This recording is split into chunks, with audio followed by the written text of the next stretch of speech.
আসসালামু আলাইকুম রহমতুল্লাহ।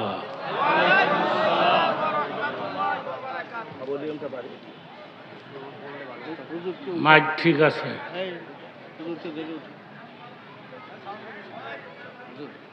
এতগুলি মানুষ সালামের জবাব শুনে সন্তুষ্ট হতে পারি না, সেজন্য আমি আবার সালাম দিব। আসসালামু আলাইকুম রহমতুল্লাহ।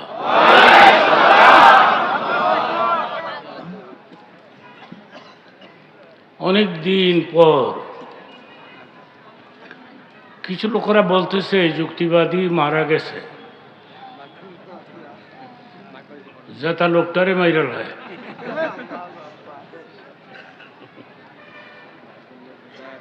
আরেক বেটার মরা লাশ আমার নাম দিয়া কাম লাগাই দিছে।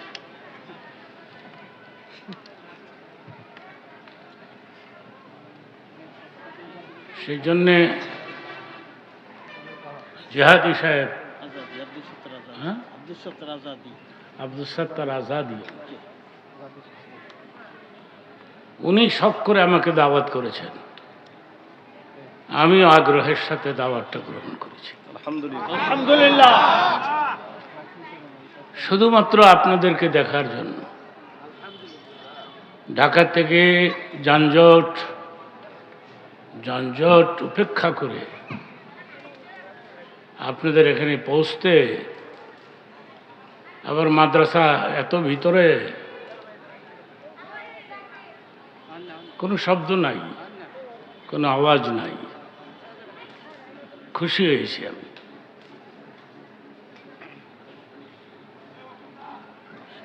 আপনারা কি আমার দিকে নজর করে আছেন? একটা হাদিসের অর্থ করব। হাদিস শরীফের মধ্যে আসছে, উলামা কেরামের চেহারার দিকে নাক নজরে তাকায় থাকলে সগীরা গুনাহ মাফ হতে থাকে।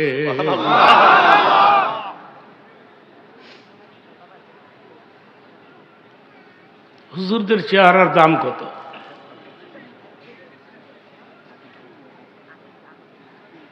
এক শ্রেণীর লোকেরা আমাদের কাঠমোল্লা কয়, কাঠ দিয়া বলে বানাইছে। আমার কথা বোঝা যায় তো?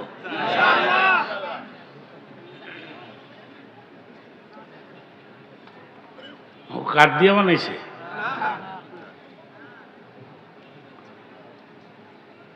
এক শ্রেণীর লোকেরা আমাদের কাঠমোল্লা কয়, আরেক শ্রেণীর মহিলারা যারা গুলশান, বনানী, ধানমন্ডিতে বসবাস করে,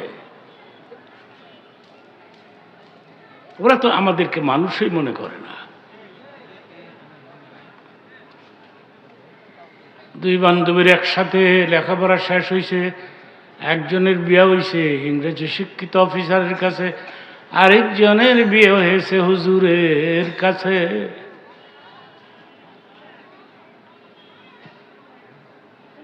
অনেকদিন পর দুজনের একসাথে সাক্ষাৎ হয়েছে। তুই কেমন আছো? তুই কেমন আছো? দোয়া করবি। হুজুরের কাছে বিয়ে হয়েছে, এবেটি কয় দোয়া করিস, আমার একটা পোলা হয়েছে। এটা হই না? ইংরেজি শিক্ষিত অফিসারের বউয়ে কয়, এটা কস কি? তোর না হুজুরের কাছে বিয়ে হয়েছে। দুনিয়াটা কেয়ামত করে লাগলি। আমরা বিয়ে শাদী করতাম না, বাচ্চা টাচ্চা লাগতো না। আমি তো বেশিক্ষণ ওয়াজ করতে পারি না, আমি সার্ভিসও লম্বা দিতে পারি না, কিন্তু মুনাজাত না দিয়ে যাওয়া যাবে না। ইস্তেজিবু দাওয়াতাল মুসাফির, মুসাফিরদের দোয়া কবুল হয়ে যায়। আমিও মুসাফির, অনেক দূরের থেকে আইছি। এই কথাটা যদি বিশ্বাস না করেন, ঈমান থাকবো?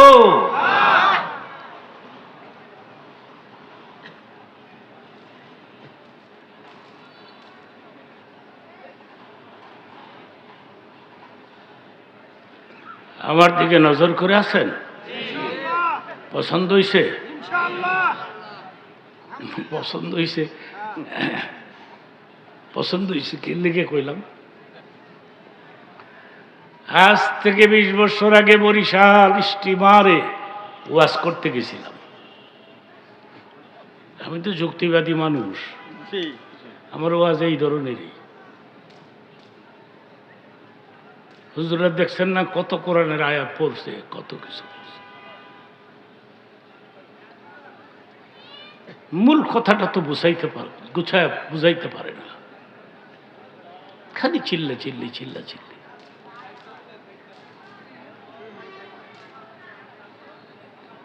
স্টিমারে গেলাম, নজর করে দেখি 15-20 জন লোক নিশান হাতে করে আসছে। আমাকে স্টিমার ঘাট থেকে ওয়েলকাম দিয়া যুক্তিবাদী জিন্দাবাদ জিন্দাবাদ এগুলি কইয়া টইয়া নিব।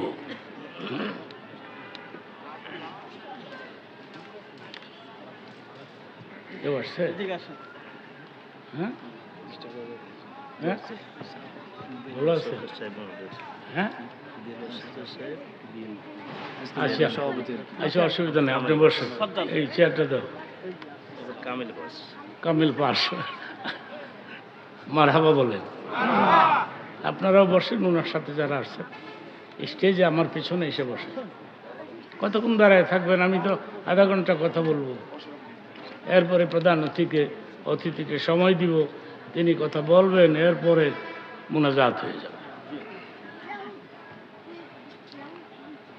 কথাটা কি বলতেছিলাম? কিন্তু আমি স্টিমার থেকে নাইমা বের হয়ে ওদের সামনে চলে গেছি, তকবির দেয় না। আমার এই জায়গায় হুজুর যুক্তিবাদী আইছে, মেজাজটা কিরকম খারাপ হয়। মানুষ চিনস্তাতে কেলে গাইছ, তকবির দেয় না কেন? পছন্দ হয় নাই। তখন আমি নরমাল চলতাম। ইদানিং সব বক্তার এই কাটিং ধরছে, আমিও ধরছি। চিন্তা করে দেখছি কাটিং না ধরলে দাম দেয় না।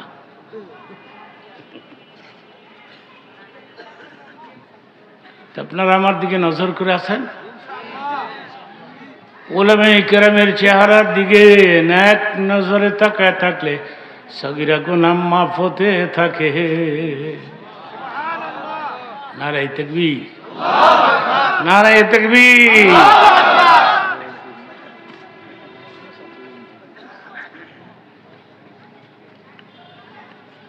মাদ্রাসা দেখে খুশি হইলাম।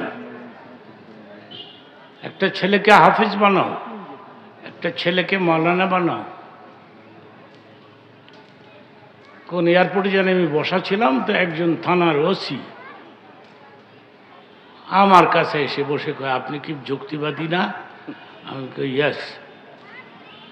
আজ থেকে 20 বছর আগে আপনার ওয়াজ শুনে আমি আমার একটা সন্তানকে হাফেজ বানাইছি। আরো জোরে কর সুবহানাল্লাহর সাথে শত্রুতা আমি নাই তো? সুবহানাল্লাহি তামলাউল মিজান।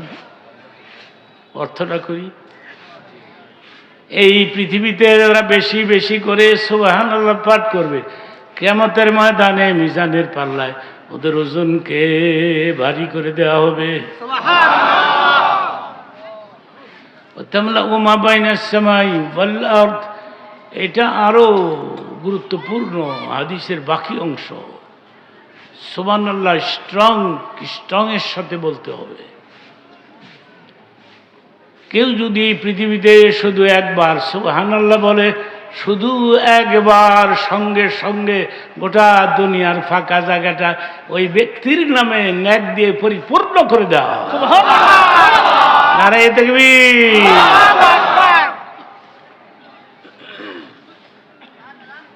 বয়স হয়েছে না আমার? কত বলে? হ্যাঁ 80 81 বছর স্টার্ট দিলাম।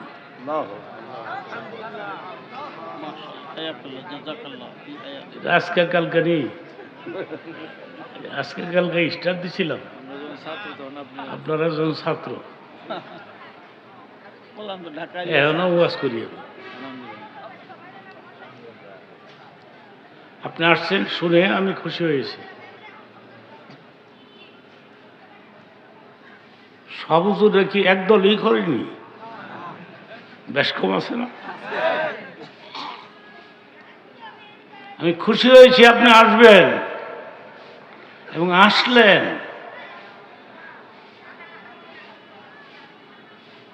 আধা ঘন্টার মধ্যে আমার বক্তব্য ক্লোজ করব, কথাগুলি বুঝাবো, শেষ করব। এয়ারপোর্টে এক লোক থানার ওসি যুক্তিবাদী তোমার ওয়াজ শুনে আজ থেকে 20 বছর আগে আমি আমার একটা পোলারে হাফেজ বানাইছি। আপনি তো হাফেজের বাপ, এখনো কি ঘুষ খান? না, এখন খাই না। আমার ছেলে বারবার নিষেধ করেছে, বাবা তুমি না হাফেজের বাবা, তুমি ঘুষ খাইবা কেন? এতদিন ঘুষ খাইছিলাম কিন্তু বরকত হয় নাই, এখন ঘুষ খাই না কিন্তু বরকত হয়। নারায়ে তাকবীর।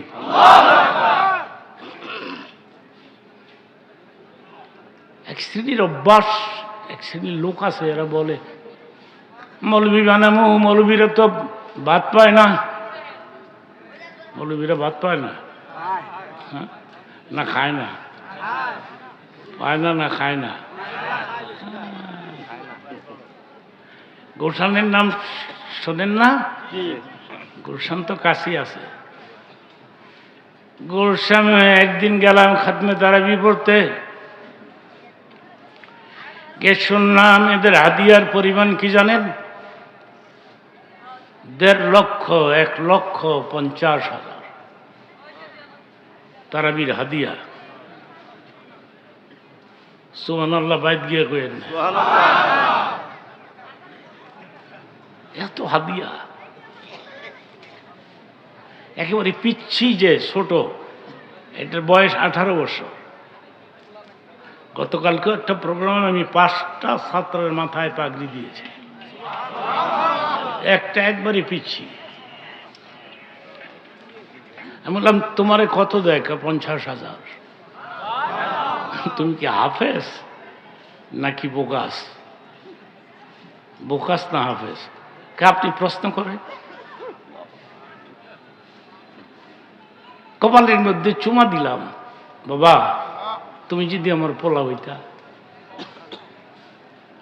হাফিজদের পেছনে লোকমা ধরে এক্সপার্ট কত। পৃথিবীর 50টা দেশকে হার বানায়া আমার দেশের হাফেজ ছাত্র প্রথম প্রাইজ নিয়ে আমাদের দেশে এয়ারপোর্টে নামছে, ঠিক কিনা বলো?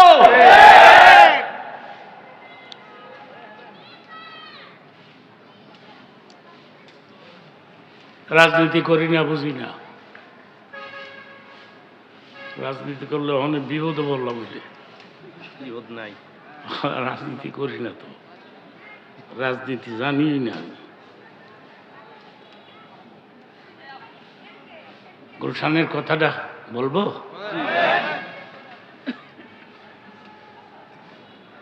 যুবক বাবারা,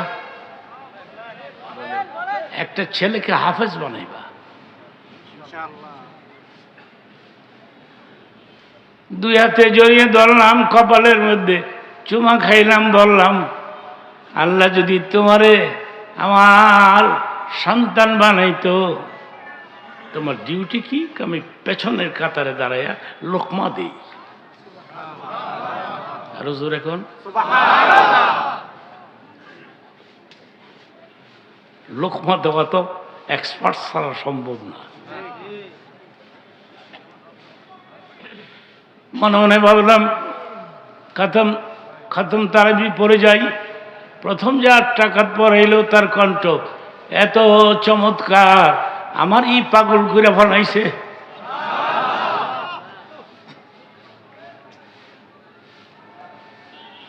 আমি বললাম, বাবা, আল্লাহ পাক তোমাকে চমৎকার একটা কণ্ঠ দান করেছে, কোরআন তেলাওয়াত করে তুমি আমারে পাগল বানাই দিলা। হুজুর আমাকে চেনেন না? যুক্তিবাদী হুজুর, আমি তো আপনাকে চিনি। কেমনে চিনো তুমি আমাকে? আজ থেকে 20 বছর আগে আমাদের গ্রামের মাদ্রাসায় গেছিলেন আপনি প্রধান বক্তা হয়ে, আপনি নিজের হাতে আমার মাথায় পাগড়ি বেঁধেছিলেন। আপনি পাগড়ি বেঁধে দিয়েছিলেন।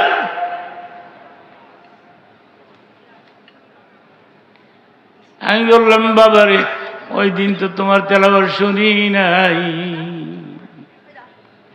কিন্তু আল্লাহ পাক তোমাকে একটা চমৎকার কণ্ঠ দান করেছে। ওই যাত্রাবাড়িতে একটা মসজিদ করেছি, 5 তলা, এয়ার কন্ডিশন লাগাই দিয়েছি। তুমি কি একবারও হয়, একবার যদি হয় আমার মসজিদে যাইবা, খতম তারাবি পড়াইতে যাইবা? হুজুর, উত্তরটা শোনেন, এরপরে পারলে সুবহানাল্লাহ কইেন। উত্তরটা শোনেন। হুজুর, আমার মন চায় আপনার পেছনে সার্ভিস দেই, কিন্তু গুলশানের লোকেরা যে আমাকে ছাড়ে না। আমি যদি বলি নট, আর থাকবো না, তাহলে 10,000 টাকা বেতন বাড়াই দেয়। আবার নট কইলে আবার 10,000 টাকা বাড়াই দেয়। আমি কই, তুই খালি নট কইতে থাক। মৌলবীরা বলে বাদ পায় না। পৃথিবীর কোন দেশে, এই এলাকার নাম কি? আশুলিয়া। কত লোক বসবাস করে এই দেশে।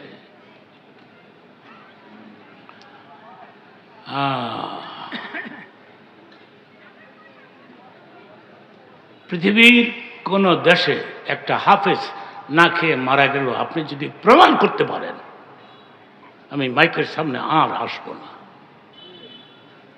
সুবহানাল্লাহ খান। পৃথিবীর কোন দেশে একজন মাওলানা না খাইয়া মারা গেল, মাওলানাদের নমুনা দেন না, পোশাক টোশাকের খাটি ফাটি, এই যে বসে রয়েছে যারা, আপনিও মাওলানা? হ্যাঁ, দেখেন তো, পছন্দ হয় না? যেটাই করুক, জামাত করুক আর বিএনপি করুক, যে কোনো একটা দল করলেই হয়, ঠিক কিনা? দেখেন তো কিরকম লাগে। মাশাআল্লাহ, মারহাবা বলেন।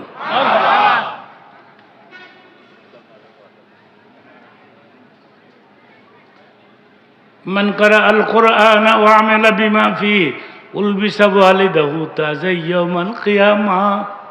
অর্থ করতেছি, শেষ হবে সুবহানাল্লাহ কইতে হইব, শেষ হোক অর্থটা।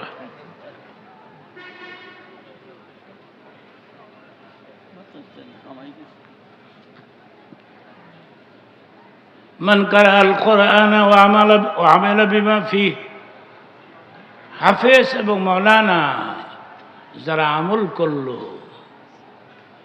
উলবিসা ওয়ালিদাহু তাজা ইয়াউমাল কিয়ামা, হাশরের ময়দানে আল্লাহ পাক নিজের হাতে হাফিজের মার মাথায়, বাবার মাথায় তাজ পরাই দিবে।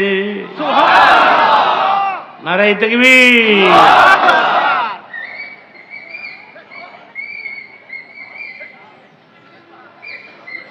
আমি একটু হাদিসটা বুঝাই দিই, একটা এক্সাম্পল দিয়ে, উদাহরণ। এক লোক জায়গা জমি বিক্রি করে পোলারে লেখাপড়া করেছে, পোলা এখন চাকরি পাইছে, এসপি, সুপারিনটেন্ডেন্ট অফ পুলিশ। চিঠি লেখছে, বাবারে জায়গা জমি বিক্রি করে তোকে এত বড় শিক্ষিত বানাইলাম, খেয়াল করবেন, একটা উদাহরণ দিচ্ছি। বাবা, আমার মন চায় আমি ঢাকা দেখব, পারবে তুমি আমাকে নিতে? আমি ঢাকা যেতে চাই। মার কাছ থেকে 10টা টাকা লইয়া লঞ্চে উঠবা, নারায়ণগঞ্জে নামবা। নারায়ণগঞ্জে নাইমা ওখান থেকে দেখবা গাড়ি আসছে, কালো গাড়ি। আগের যুগে তো মেশিনটা কালো রঙেরই আসিল, ঠিক কিনা? আমি উদাহরণ শেষ করি, পরে হাদিসের সঙ্গে মিলাই দিব না।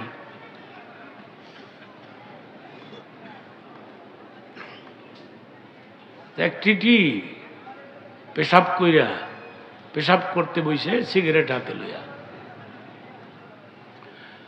তো পেশাব পরে নিচে দিয়া পলায় কয়ে দিছে গাড়ি আইব, গাড়ি কালো হইব, উপরে দিয়া দোয়া উঠবো, নিচে তা পানি উঠবো।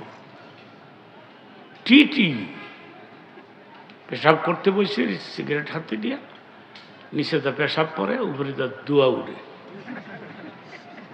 আমি একটা উদাহরণ দিচ্ছি, কিন্তু এটা মূল ওয়াজ না, হাদিসটা বুঝাবো।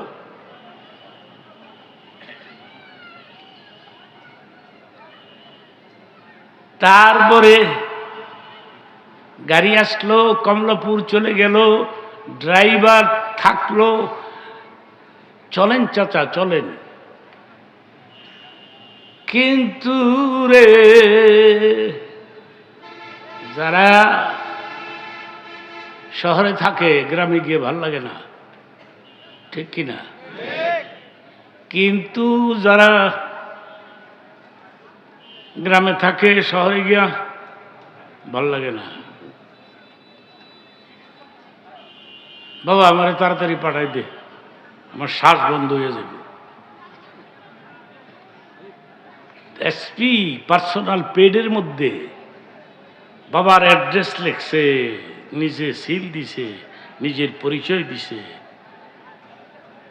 বাবা, এই ছোতাটা তোমাকে দিয়ে দিলাম,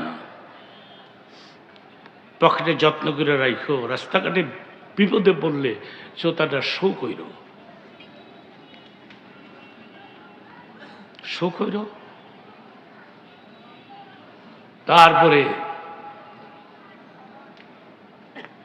ড্রাইভারে বলছে আমার বাবারে কমলাপুর উঠাই দিয়া একটা এয়ার কন্ডিশন ফার্স্ট ক্লাস কম্পার্টমেন্টে বসাই দিয়ার। বাবা, বিপদে বললে শ্রোতাটা বার করে, বিপদে বললে। ড্রাইভার কমলাপুর স্টেশনে একটা দামি কম্পার্টমেন্টে উঠাই দিয়া কয়, চাচা চলে গেলাম, বিপদে বললে শ্রোতা বার করে। 2 পুলিশ উঠছে, দেখে পছন্দ হয় নাই, মনে মনে ভাবছে এটা তো 3rd ক্লাসের প্যাসেঞ্জার। এই বুড়া, টিকিট আছে? কয় আমার টিকিট লাগে না। সুবহানাল্লাহ, বুড়ার পাওয়ার কত দেখে। আমার টিকিট লাগে না তো, আমার পরিচয় জানতে চাও? এই যে দেখো, এটার মধ্যে আছে। তো নজর করে দেখে এসপি, সুপারিনটেন্ডেন্ট অফ পুলিশ। এক পুলিশ আর এক পুলিশের কয়, কিরে খারবি না দৌড় মারবি, কোনটা করবি? হলে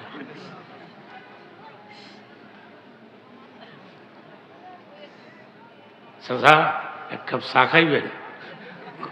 চা খাই না। পরে আমি হাদিসের সঙ্গে মিলাই দিব না। চাচা পান খাইবেন? আমি পান খাই না, চা খাই না। নারায়ণগঞ্জ থেকে পাড়া দিতে দিতে রে কমলাপুর থেকে নারায়ণগঞ্জ পর্যন্ত পৌঁছাইছে। লঞ্চের সারেংকে বলছে, সারেং ভাই গ্রাম সোজা, লঞ্চ থামায় নামাই দিয়েন, কিন্তু এটা কিন্তু এসপির বাবা, আপনার পোলার কাছে কমপ্লেন দিয়েন না, তাহলে তো চাকরি ঠিক তো না, চাকরি ঠিকবে না তো। গ্রাম সোজা নামাই দিয়েন, এসপির বাবা। মরনা প্রশ্ন আসতে পারে, মরনা যুক্তিবাদী।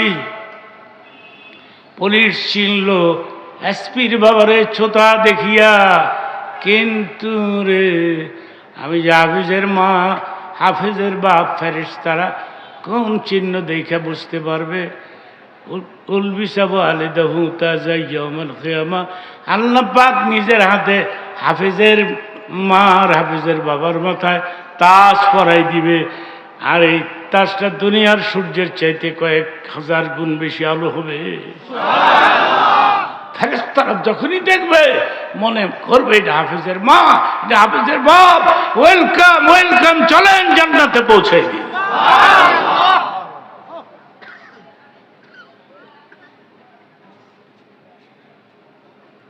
সর্বশেষ একটি কথা রাখবো, আমি মাদ্রাসা দেখে আমি খুশি হয়েছি, অনেক ছাত্র আছে, তারপরে অতিথিবৃন্দরা বসে আছে, এরা সিরিয়ালে কিছু কথা তো বলবে, এদের মনটা নষ্ট হয়ে যায় না। আমি বয় রাখছি গেলে যায়। শোনেন, আমি তো এতটুকুই ওয়াজ করি, আচ্ছা অল্প অল্প অল্প, আমি হ্যাঁ আপনার ওয়াজ শোনার জন্য আসছি, কথা বলতে আসছি। কথা বলতে আসি, ঠিক আছে, আপনিও জি। আচ্ছা ঠিক আছে, আর অল্প সময় একটা না কথা বলবেন না, আমি আমার বয়স হয়েছে না, আমি লং জার্নি করে কষ্ট করে আসছি, আমি অনেক কষ্ট করে আসছি, জোর করে আমার কাছ থেকে কথা বের করার চেষ্টা করবেন না, আমি যতদূর পারি বলতে থাকবো। আলহামদুলিল্লাহ। আমার দুই ছেলে, এক ছেলে আমেরিকাতে আছে ফ্যামিলির সুদ্ধা, আমার টাকা পয়সা দেয় না, বরং উল্টো আমার কাছ থেকে আরো লয়ে যায়। কি অবস্থা, কি অবস্থা, কি টিস্যুটা কই?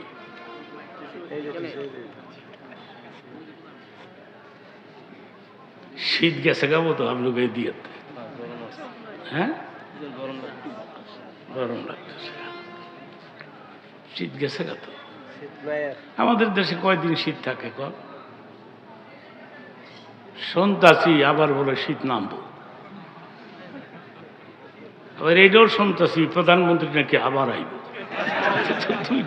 দুই কথা মিল্লা গেল না, কি এক অবস্থা। তা আমি বুঝি না কোন দিক দিয়ে আইব, জায়গা কই? আমি তো গোটা বাংলা ঘুরে বেড়াচ্ছি, আমি তো দেখি না এরকম। পারলে আসুক, বাঁচবো, জেতা মারা যায়। এবারটার কপালার এই মহিলার কপালার বাংলাদেশ নাই নেতৃত্ব, সে জুলুম করেছে ওলামাদের উপরে, ঠিক কি? মৌলানা সাইদি সাহেব আমার ডিপলি ফ্রেন্ড, আমরাই তো একসময় ওয়াজ করতাম। ইদানিং যে বক্তৃতা বক্তারা বার হয়েছে, এগুলি সমানে ডিমান্ড করে, খালি ডিমান্ড করে। আমি কি আপনাকে বলছি কত হাজার টাকা দিতে হবে? জি না, জিজ্ঞেস করে। এমন বক্তা আছে, সে 1 লক্ষ টাকা নিয়ে যায়, 60, 70, 80 হাজার টাকা নিয়ে যায়। ওদের আমি বলছিলাম তোমরা বৎসরে 10,000 করে টাকা আমারে দিও, তাহলে আমার চলার একটা ব্যবস্থা হয়ে যায় না। কিন্তু দেয় না, 1 টাকাও দেয় না। হ্যাঁ, 2 ছেলে আমার, সাউন্ডটা কমাই দিও একটু। 2 ছেলে আমার, ঠিক আছে, একটা আমেরিকায় থাকে আর একটা বাংলাদেশে হাফেজ, ভালো রেজাল্ট করেছে, তামিলুল মিল্লাত থেকে ভালো রেজাল্ট করেছে আমার ছেলেটা। अबू बकर আবু বকর उसका नाम है কামিল ফার্স্ট ক্লাস পেয়েছে। माशाल्लाह। আমিও ভালো রেজাল্ট করেছিলাম। जी जी हम तो फर्स्ट क्लास जाने হ্যাঁ, আপনার তো ফার্স্ট ক্লাস ছিল কামাল। হ্যাঁ। দাখেল, আলেম, ফাজেল, কামিল all first class. Pakistan period এটা। মৌলানা সাইদি সাহেব আর আমি দুইজন ওয়াজ করতাম বাংলাদেশে। সারা বাংলাদেশ জুড়ে আছে। হ্যাঁ, সারা দেশ। হুম। সাইদি আসবে আর আসবে না। সাইদি আর হবে না, সাইদির কণ্ঠ আর বাজবে না।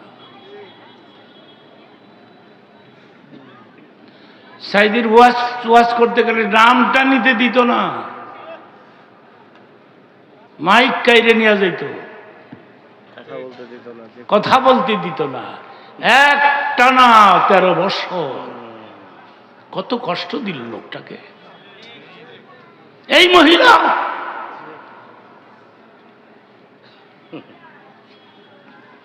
গজবটা তোর এমনি আসে নাই। ঠিক। এরপরে আপনারা এই মহিলাকে জায়গা দিবেন? কোনো সুযোগ নাই। সুযোগ নাই। আমি আমার ছেলেকে বলেছি, মাওলানা আবু বকর, আমি যদি মরে যাই তুমি নিজে আমার জানাজা পড়াইবা, আমি কিন্তু দেখব তুমি আমার জানাজা পড়াচ্ছ। মুর্দা তো সবই দেখতে পায়, ঠিক। শুধু কথা বলতে পারে। কথা বলতে পারে না, দেখতে পারে তো। এই যে আমি বললাম, তুমি তোমার বাবার বহু বড় বড় মৌলানা আছে, ওরা আসবে জানাজা পড়াই দিবে, কিন্তু তুমি দিও না, তুমি নিজে আমার জানাজা পড়াই। সুবহানাল্লাহ। বাবা, আমি মৃত্যুকে ভয় পাই না, কিন্তু কবরকে ভয় পাই। মুনকির নাকির কবরে আমাকে প্রশ্ন করবে। আমি হযরত খাদিজার একটা ছোট্ট কথা বলবো। জি জি। মক্কাতে খাদিজাতুল কুবরা, মক্কাতে রাসূল আরবি 3টি বিয়ে করেছেন। খাদিজাতুল কুবরা, হযরতে সাউদা, হযরতে আয়েশা। খাদিজার বয়স কত? 40। নবীর বয়স কত? চিল্লা এখন। এই প্রশ্নটা যাতে অন্য কোনো প্রশ্ন বক্তা করলে উত্তর দিতে পারেন। খাদিজার বয়স কত? নবীর বয়স? আপনি পলাই করবো নি? পোলারে গেছি গাঙ্গা, তো তোর বৌদি হয়েছি 40 বছর বয়স, 2 জায়গায় বিয়া হয়েছে। পলাই করবো আমনে করেন গা। কিন্তু রে কেন করলেন নবী, কেন করলেন? ও যে দেখা আইলান ফাগনা, হে নবী আমি তোমাকে আইল পেয়েছি, এমটি পকেট। ফাগনা, খাদিজাকে বিয়ে দিয়ে আমি তোমাকে ধনী বানাই দিলাম।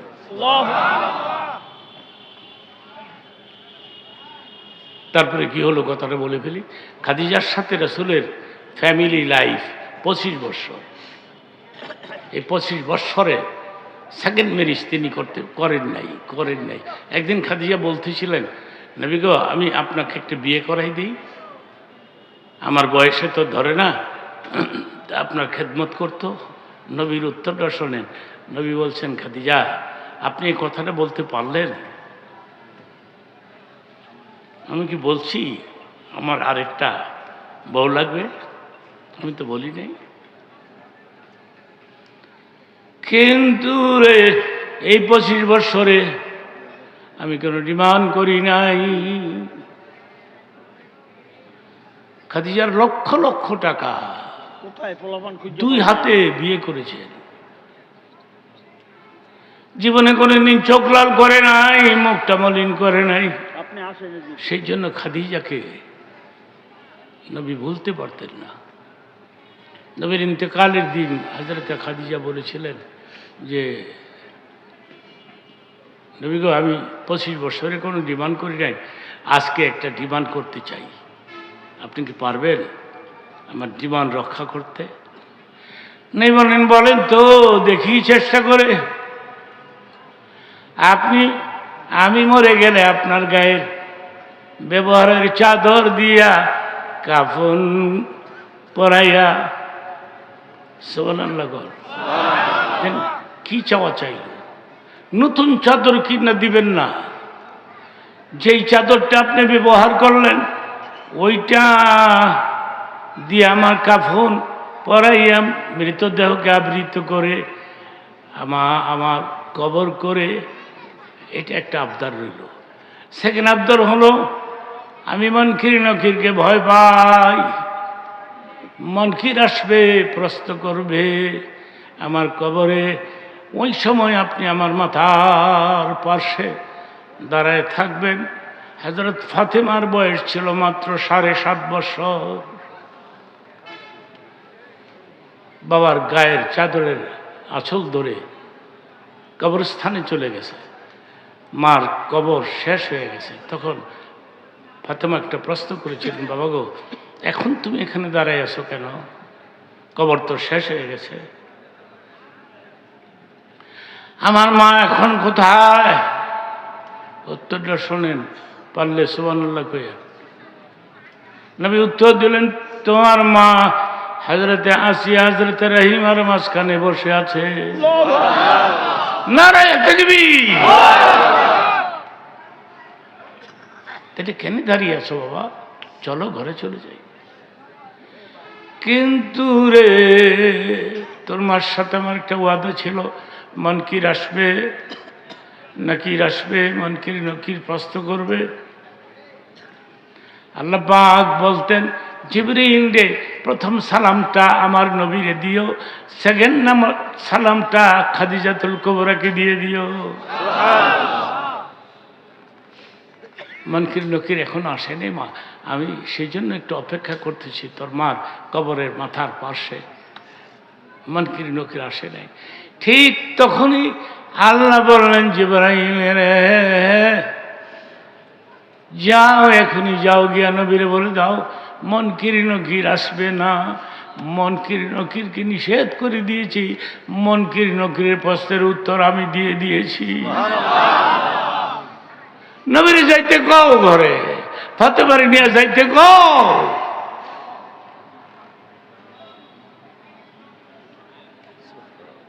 সেই জন্য আপনাদের খেদমতে আমার একটা অনুরোধ থাকলো, মরতে তো হবেই, আজ হোক কাল হোক, মরবই তো।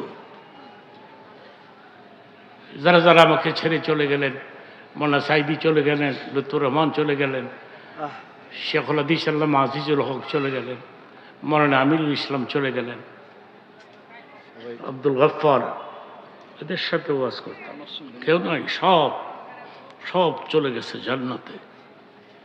আল্লাহ কবুল করুন, আমিন। এরা জান্নাতে যাবে না, কে যাবে?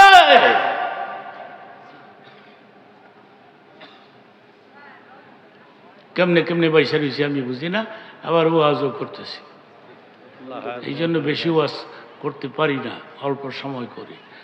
সর্বশেষ আবদার যেটা হলো, মাদ্রাসাটাকে আপনার দেখে রাখেন, যদিও প্রাইভেট হোক আর যেটাই হোক, এটাকে দেখে রাখবেন। আর মাদ্রাসায় একটা ছেলেকে দিয়ে হাফিজের বাপ হবেন, হাফিজের মা হবেন, এই অনুরোধ রইল। তোমরা জানো আমি আমার ওয়াজের বয়স কত? 50 বছর। তো 50 বছর ধরে স্বাধীন স্টার্ট হলো, বয়ানও শুরু হলো। সাইদি সাহেব উনিও আসলেন ঢাকাতে, তখন আমি আরও 2-1 বছর আগে স্টার্ট দিয়ে ফেলেছি। তারপরে উনি আসলেন, ওনার তো শুরু হয়ে গেল বয়ান, আরম্ভ হয়ে গেল। এরপরে মৌলানা আমিরুল ইসলাম, আব্দুল গফফার, মৌলানা মাসুম সাহেব, এদের সঙ্গে আমি ওয়াজ করেছি। আমি লালবাগেরও ছাত্র ছিলাম। দিন মোহাম্মদ খান সাহেব আমার টিচার ছিলেন, আমি ইহসান আমার টিচার ছিলেন, বাইতুল মুকাররম আল্লামা খাশগুরি রহমতুল্লাহ আলাই আমার টিচার ছিলেন। আমি খাশগুরির জানাজার মধ্যে অংশগ্রহণ করেছিলাম। দেশের তখন গণ্ডগোল ছিল, তখন আমি ওনার জানাজায় অংশগ্রহণ করেছিলাম। আমি লালবাগেও লেখাপড়া করেছি, ঢাকা আলিয়ার থেকেও আমি সার্টিফিকেট নিয়েছি।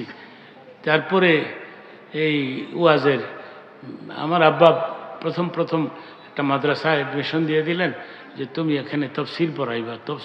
তফসির আমি বেশি নাম্বার পেয়েছিলাম, তফসির আমি 90-এর মতো নাম্বার পেয়েছিলাম। কিন্তু এরপরে শুরু হয়ে গেল এই বক্তৃতার জগৎ, এই ওয়াজের জগৎ। আসছি আপনাদের সঙ্গে পরিচয় হওয়ার জন্য, আপনাদের মাদ্রাসাটা দেখে গেলাম।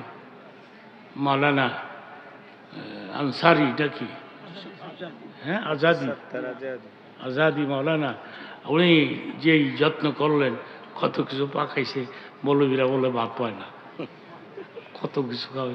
আপনারা আমার সঙ্গে চলেন না, এক সপ্তাহ ঘুরবেন, এক সপ্তাহ ঘুরে আপনি কইবেন যে আমি আর জীবনে আর গোস খাইতাম না। এগুলি ফালতু কথা বাদ দেন। ওলামারা ইজ্জতের সাথে আছে, ওলামারা খাইয়াই আছে, এবং সামনেও ওলামাদের ভবিষ্যৎ ভালো দেখা যাচ্ছে আশা করি।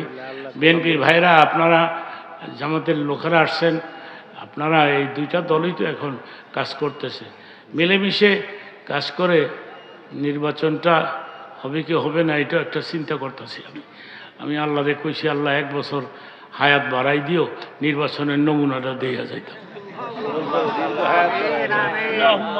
যদি মইরা যাইতো গেলাম, কিন্তু আমার তুমি 1-1.5 বছর যদি বাঁচায় রাখো, তাহলে দেখে যাইতাম যে মানুষ কোন দলকে চয়েস করলো, কাকে চয়েস করলো, কিভাবে দেশটা আসলো।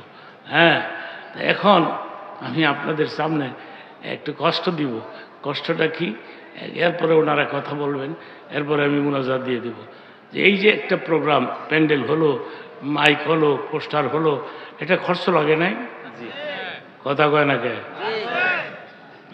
কত টাকা কত পয়সাও কারণে চায়, আল্লাহর নামে দান করিলে পার হয়ে র। মার কথা মনে কইরা, মার কথা মনে কইরা তুমি 100 টাকা দিতে পারো, মার কথা মনে কইরা 500 টাকা দিতে পারো, বাবার কথা মনে কইরা 1000 টাকা দিতে পারো। এলাকায় তো আপনারা চাকরি